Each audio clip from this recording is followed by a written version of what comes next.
নরেন্দ্র মোদীর বাবার সার্টিফিকেট আছে?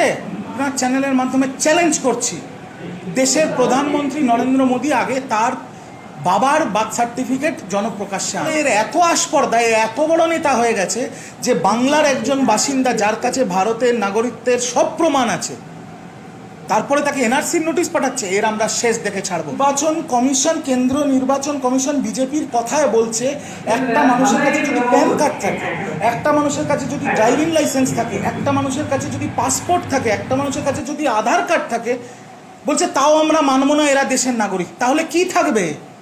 তাহলে এর থেকে বাড়তি আর কি থাকবে?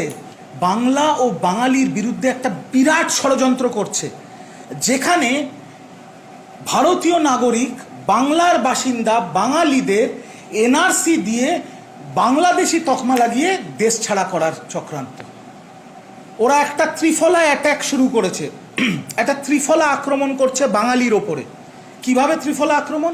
নাম্বার ওয়ান, যেটা আপনি বললেন, বাংলার বাসিন্দা ভারতীয় নাগরিক, তার কাছে ভারতবর্ষের যত নাগরিকত্বের প্রমাণ তার কাছে সব আছে, তাকে আসাম থেকে চিঠি পাঠানো হচ্ছে এনআরসির। বাংলায় কথা বলে বলে বাংলার মানুষদের বাংলাদেশি রোহিঙ্গা বলে দেশ ছাড়া করবে। আমরা দেখব বিজেপির কত ক্ষমতা। পরে কেন্দ্র নির্বাচন কমিশন এখন বলছে যে যদি সেগুলো না থাকে তাহলে ক্লাস 10-এর মেট্রিক সার্টিফিকেট দিতে হবে, মাধ্যমিক সার্টিফিকেট দিতে হবে।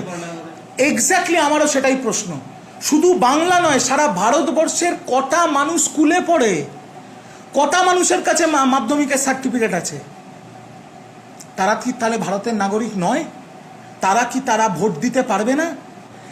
দ্বিতীয়, বিহারে, যেটা নিয়ে ইতিমধ্যেই মমতা বন্দ্যোপাধ্যায় চিঠি পর্যন্ত লিখেছেন বাংলার মুখ্যমন্ত্রী, বিহারে কেন্দ্র নির্বাচন কমিশন এসআইআর মানে হচ্ছে স্পেশাল ইন্টেন্সিভ রিভিশন, এই এসআইআর এর নামে পেছনের দরজা দিয়ে এনআরসি করে লক্ষ লক্ষ ভারতীয় নাগরিকের ভোটাধিকার ছিনিয়ে নিতে চাইছে। আর তৃতীয় আক্রমণ কিভাবে করছে? বাংলার যত পরিযায়ী শ্রমিক আছে, সে হিন্দু হোক, সে মুসলমান হোক, সে কলকাতার হোক, সে দার্জিলিং, কুচবিহার, মুর্শিদাবাদ বা বনগাঁর হোক, তারা যখন বিজেপি শাসিত রাজ্যে কাজ করতে যাচ্ছে, যেহেতু তারা বাংলা ভাষায় কথা বলে, তাদেরকে রোহিঙ্গা বাংলাদেশি বলিয়ে বর্ডারে নিয়ে গিয়ে বন্দুক উঁচিয়ে তাদের দেশ থেকে তাড়িয়ে দিচ্ছে বা তাড়ানোর চক্রান্ত করছে। বুঝতে পারছেন কতটা বাংলা আর বাঙালি বিদ্বেষী এই বিজেপি? যে আধার কার্ড যদি নাগরিকত্বের পরিচয় না হয়, তাহলে এই আইডি কার্ডের মানে কি?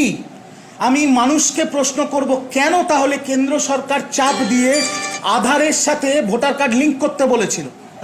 আসাম